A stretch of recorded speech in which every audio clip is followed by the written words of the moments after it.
70,000 ফেরেশতা হাজির হয়েছিল, যার মৃত্যুতে আল্লাহর আরশ কেঁপে উঠেছিল। এমন সাহাবীকে কবরে নামানোর সময় বিশ্বনবী জোরে জোরে সুবহানাল্লাহ বলতেছিল, সাহাবীরাও সুবহানাল্লাহ বলতেছিলেন। আবার বিশ্বনবী একটু পরে আল্লাহু আকবার বলতেছিলেন। আল্লাহর নবীর কথা শুনে সাহাবীরা আল্লাহু আকবার বলতেছিলেন। আমার ভাইরা রে, আল্লাহর নবীর সুবহানাল্লাহ শুনে, আল্লাহর নবীর আল্লাহু আকবার শুনে সাহাবীরাও সুবহানাল্লাহ পড়তেছিল, আল্লাহু আকবার পড়তেছিল।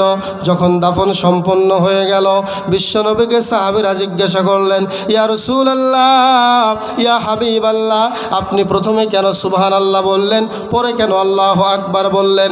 তখন বিশ্বনবী বলেছিলেন, হে আমার সাহাবীরা, শোনো শোনো, আমার এই সাহাবী এমন সাহাবী, তোমরা তো শুনেছ, এই সাহাবী যখন এখানে তাকে যখন কবরে ঢোকানো হলো, সাথে সাথেই তার কবরটা চাপ দেওয়া শুরু করলো। যখনই কবর চাপ দেওয়া শুরু করলো, তখনই আমি জোরে জোরে পড়তেছিলাম সুবহানাল্লাহ।